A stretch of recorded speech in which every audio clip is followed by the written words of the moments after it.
Alors une fois qu'on a fait le document, il est toujours possible de modifier tout ce qui apparaissait dans la boîte Nouveau document. C'est-à-dire le format de la page, les marges, tout ça peut encore être modifié. Pour modifier le format du document, c'est menu Fichier, Format de document. Et là, par exemple, je peux décider que je vais le faire passer en horizontal. Format paysage. OK. Bon, bah évidemment, vu qu'il n'y a pas encore d'éléments sur la page, c'est facile, ça ne perturbe pas la mise en page. Mais là aussi, il y a des systèmes dans InDesign. Si on veut adapter une publication verticale vers un format horizontal, InDesign peut vous aider dans la mesure du possible. Il y a différentes solutions qui existent, dont les variantes dont on a parlé. Donc, fichier, format de document.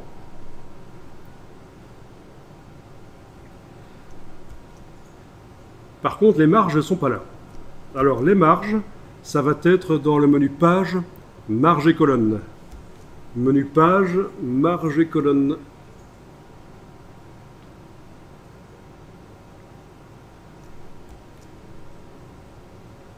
Et là, ben vous voyez un des systèmes ici qu'on ne va pas enclencher pour l'instant, mais en plus des variantes, vous avez cet ancien système qui est là, qui permet notamment d'adapter une mise en page horizontale vers verticale ou inversement. C'est l'ancien système qui existait avant que les variantes n'apparaissent dans InDesign. Les variantes, elles sont apparues à cause des formats smartphone, tablette, surtout. C'est à cause de ça qu'elles sont apparues.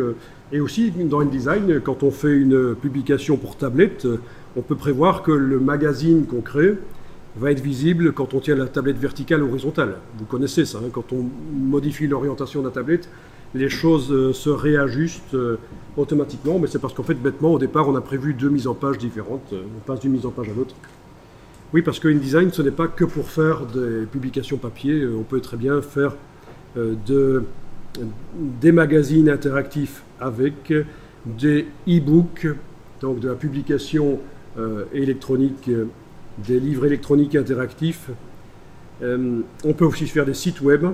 Ceci dit, InDesign en standard n'est pas excellent pour faire des sites web, mais en ajoutant un module externe, on peut vraiment faire une exportation HTML très valable pour faire des sites web avec InDesign. C'est ça aussi qu'il faut comprendre, c'est qu'il y a des outils dans InDesign, mais quand ce qu'on veut faire ne s'y trouve pas, eh bien, il faut ajouter des scripts qui sont parfois gratuits, parfois payants. Il faut ajouter des extensions logicielles qui vont permettre de faire ce qu'on veut faire. Donc, en fait, c'est illimité. C'est le logiciel le plus performant pour faire de la mise en page. C'est vraiment ce qui est utilisé majoritairement. Vous entrez dans une librairie, vous voyez les magazines, ils sont quasiment tous faits dans InDesign, avec InDesign. C'est vraiment actuellement le logiciel le plus performant. Et en plus, c'est un logiciel qui est reconnu comme étant, au niveau technique, au niveau de la programmation du logiciel, un des mieux faits qui existe aussi au niveau des logiciels. Donc c'est vraiment une Rolls de la mise en page et c'est très agréable de travailler dans InDesign si on aime faire des mises en page. Ce qui n'est pas le cas de tout le monde. Il y en a qui préfèrent faire de la 3D ou du jeu vidéo, bien entendu. Mais dès qu'on a le goût des belles mises en page, c'est très agréable de travailler dans InDesign. Alors ici, je vais modifier, par exemple, sur ma page, je vais modifier les marges. Je vais les mettre à 0. Donc je tape 0 ici dans un des cartouches, puis touche tabulation sur le clavier.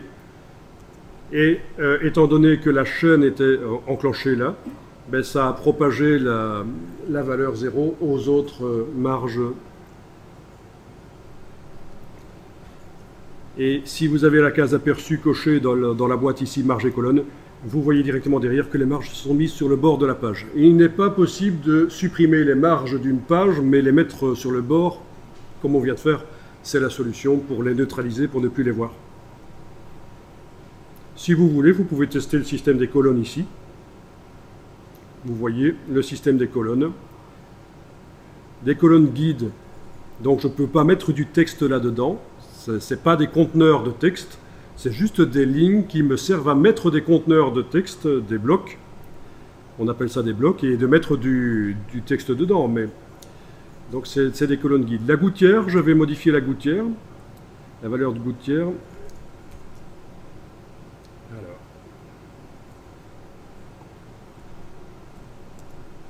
Tiens. Ok, tiens, c'est bizarre ça. Les petites flèches chez moi ne fonctionnent pas. Il faut que je tape directement. Bon. Donc toujours taper là-dedans, puis touche tabulation pour valider. Et on voit les espacements entre les colonnes. Bon, on va ici ne pas mettre de colonnes finalement, mais comme ça vous voyez à quoi ça ressemble. Ce sont juste des guides. On y reviendra. Donc, voilà la situation. J'ai finalement juste modifié les marges. J'ai mis à 0. Et je n'ai pas activé l'ajustement de la mise en page. Et je clique sur OK. Alors à ce stade-ci, ce serait peut-être intéressant d'enregistrer le document sur le disque dur. Et on va créer un dossier pour mettre le document dedans. On va le créer au départ de InDesign.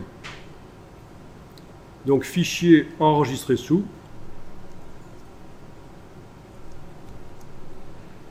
Je vais par exemple sur le bureau. Je clique sur l'icône de nouveau dossier. Vous avez ça sur le PC aussi. Ça se présente différemment, mais vous avez l'icône pour créer un nouveau dossier au départ de la boîte d'enregistrement. Voilà. Et je vais appeler ça, par exemple, idée premier jour. Alors, j'ai l'habitude d'utiliser des noms qui sont compatibles web, c'est-à-dire de ne pas mettre d'espace, plutôt mettre un tiret à la place de l'espace, ne pas mettre d'accent, ne pas commencer le nom par un chiffre. Bon, c'est une habitude et c'est toujours bon à prendre, comme ça on n'a pas de problème. Parce qu'il faut savoir que dès qu'on touche un peu au monde du web et qu'on met les choses sur des serveurs, si vous faites par exemple commencer les noms par des chiffres, ça pose des problèmes. Donc vous n'êtes pas obligé de faire comme moi des noms qui sont compatibles web, mais ça ne peut pas faire de tort. Et alors pas des noms trop longs, si pas des noms trop longs, mais techniquement c'est permis, mais ça peut poser des problèmes, notamment dès qu'on fait du PDF interactif. Voilà, donc InDesign premier jour, et là-dedans je vais enregistrer mon document que je vais appeler doc-01. Non, je vais l'appeler premier doc, voilà, premier doc-01. Pourquoi est-ce que je mets le tiret ici avec le chiffre? C'est parce que régulièrement, je vais enregistrer le document sous un nom différent. Alors bien sûr, InDesign a un système de récupération en cas de plantage. Quand on réouvre, on récupère son document et on perd que maximum les 5 dernières minutes de travail. Mais en enregistrant régulièrement toutes les 10-15 minutes le document sous un nom différent, ça a deux intérêts majeurs.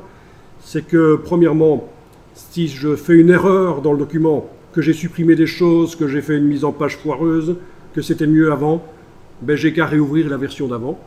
C'est parfois plus simple que d'annuler.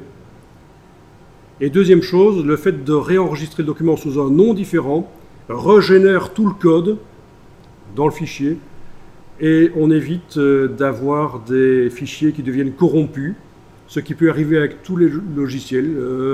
À force de travailler sur le même document pendant plusieurs jours, il peut arriver qu'il devienne corrompu et ça coûte cher de payer quelqu'un pour le récupérer et le rendre à nouveau lisible.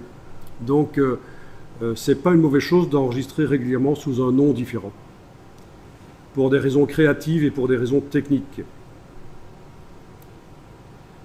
InDesign, c'est du XML. Donc, c'est des fichiers XML, c'est des fichiers extrêmement complexes.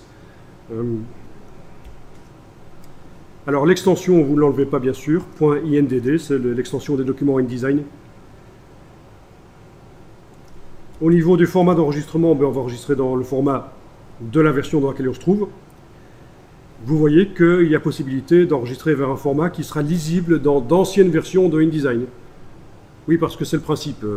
C'est tellement complexe que en fait, le document qu'on enregistre ne sera lisible que dans la version dans laquelle on se trouve et les versions suivantes, bien entendu, qui apparaîtront par la suite. Mais les anciennes versions, non, ça ne marchera pas. Il ne sera pas lisible. Et si on veut que ce soit lisible dans les anciennes versions, il faut enregistrer au format InDesign CS4 ou ultérieur. Et donc CS3, ben, ça ne marchera pas. On ne pourra pas de toute façon ouvrir le document ici dans CS3. Alors, c'est déconseillé de faire ça, sauf si vous avez vraiment une très bonne raison de le faire. Mais par exemple, si vous travaillez avec quelqu'un qui a une ancienne version qui est plus ancienne que la vôtre, et que vous vous refilez des documents, il vaut mieux avoir la même version que cette personne-là. Donc vous devez travailler aussi dans une ancienne version qui est la même que la sienne, si vous vous refilez les documents. Parce que bon, pour pouvoir lire du InDesign CC 2015 dans du CS4 par exemple, il va falloir transformer, InDesign va transformer des choses dans votre document pour les rendre compatibles. Et cette transformation enlève des possibilités techniques dans le document. Quelque chose qu'on pouvait encore modifier va devenir non modifiable dans la version, ce qu'on appelle IDML, InDesign Métalangage. Donc voilà, vous êtes au courant qu'il est possible d'envoyer un document InDesign compatible avec d'anciennes versions, mais qu'il ne faut pas en faire une habitude de tous les jours. Donc ici, je garde InDesign CC 2015, la version que j'ai actuellement. J'enregistre, voilà. Alors je vais aller voir dans le dossier sur le disque dur, vous n'êtes pas obligé de le faire, mais vous pouvez si vous voulez. Je vais aller voir dans le dossier que j'ai enregistré tout à l'heure, donc InDesign premier jour, et je trouve mon document. Et je trouve aussi un IDLK. Alors ça, c'est le fichier temporaire de InDesign, il ne faut pas s'inquiéter. Quand un document est ouvert dans InDesign, il y a ce fichier temporaire qui se crée sur le disque dur. C'est un fichier de travail. Vous n'avez pas à vous en occuper ni à le supprimer. C'est tout à fait normal.